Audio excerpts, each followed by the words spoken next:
آپ کی توسط سے چیلنج دیتا ہوں، جو لوگ میرے خلاف الزامات لگا رہے ہیں ایک دفعہ اور لگا دیں، انشاءاللہ میرے لیے پھر یہ سب لوگ عادل راجہ اور حیدر مہدی کی قطار میں کھڑے ہوں گے، پھر جنگ اوپن ہوگی۔ انہوں نے سمجھا ہے کہ باٹس کے ذریعے گالیاں دینے سے شاید میرا حوصلہ یا میرے اوپر اپنے ڈالر کمانے کے چکر میں الزامات لگانے سے میں سرنگوں ہوں گا۔ ایک موقع دے رہا ہوں، ایک دفعہ اور الزام لگا دیں، چاہے وہ کوئی کیوں نہ ہو، انشاءاللہ بھرپور جواب ہی نہیں دوں گا، بلکہ ان کو ڈیجیٹل دہشت گرد بنا کے دکھاؤں گا۔ آپ کے اوپر تقریباً 6 مہینے میں 1-2 دفعہ شوکاز نوٹس جاری ہوتا ہے، آپ کی پوری پارٹی میں صرف آپ ہی ہیں جو ٹارگٹ کے اوپر ہیں، کیا وجہ ہو سکتی ہے سر آپ کے ساتھ ایسا کیوں کیا جاتا ہے؟ حالانکہ میں نے سوال یہ کیا تھا علیمہ خان صاحبہ سے کہ آپ 9 مئی کے بعد واحد بندے تھے جو پارٹی کے لیے کھڑے تھے۔ جی میں اب اس جواب کو سن لیں غور سے، کیوں میرے اوپر اس طرح کا رویہ شروع ہو جاتی ہے؟ میں جواب دے دیتا ہوں، 3-4 منٹ لوں گا۔ 9 مئی کے بعد ترجمان نہیں مل رہے تھے تو خان نے مجھے ترجمان مقرر کیا، وکیل نہیں مل رہے تھے تو وکیل بھی میں تھا، سیاست کنونشن اور جلسوں کے لیے بھی قحط الرجال تھا، تو میں نے بیڑا اٹھایا اور کے پی سے لے کر سندھ تک پارٹی کی الیکشن کیمپین چلائی، واحد میں تھا۔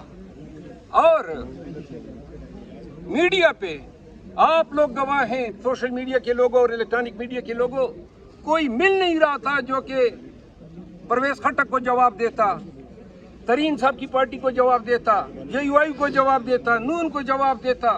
وہ دور تھا، پی ٹی آئی کا جھنڈا اٹھانا جو ہے بڑا جو ہے مشکل کام تھا۔ یہ وہ دور تھا جب پی ٹی آئی کرش کی جا رہی تھی، جب پی ٹی آئی کو تباہ و برباد کیا جا رہا تھا۔ یہ وہ دور تھا کہ جس میں پی ٹی آئی کو ہر لحاظ سے نقصانات اٹھانے پڑ رہے تھے۔ اس دور میں باجوڑ میں، دیر میں، ملاکنڈ میں، نوشہرہ میں، کرک میں، خان ٹانگ،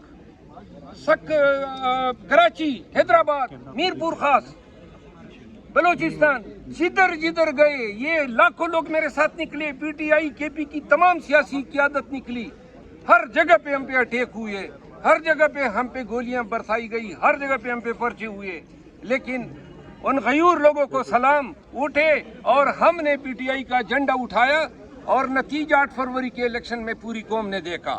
جب الیکشن ہو گئے، 11 اپریل آئی، مجھے کیسز سے نکالا گیا، مجھے فوکل پرسن مہتا خان کا اس سے ہٹایا گیا، میں سیاست میں احتجاج میں سرخیل تھا، اس سے ہٹایا گیا، پولیٹیکل کمیٹی سے نکالا گیا۔ ابھی الزام آیا، ابھی کہتے ہیں کہ جی میں نے سعودیوں کے خلاف بیان دیا، اس وقت یہ بیانات بھی میں نے نہیں دیے تھے۔ اور اس کے بعد جناب کور کمیٹی سے نکالا گیا، اس کے بعد جناب علی ممبرشپ معطل، پھر جی ٹرمینیٹ۔ وہ بھائی کیا ہے؟ قصور کوئی بتا دیں، قصور کوئی نہیں، بس خان کے کان بھر دیں۔ میں نے تو پارٹی کے لیے خدمات کی تھی، پارٹی کا مجھ پہ قرض نہیں تھا۔ بتاتا ہوں، کسی ایک کا مجھ پہ رتی برابر احسان نہیں ہے۔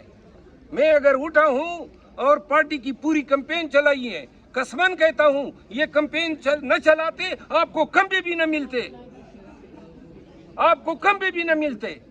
کمپین چلائی اس دور میں، الزام لگاتے ہیں کہ جی اس کو موقع دیا گیا، مجھے موقع دیا تو وہ لاکھوں لوگ جو میرے ساتھ نکلے یہ ہم سب ملے ہوئے تھے۔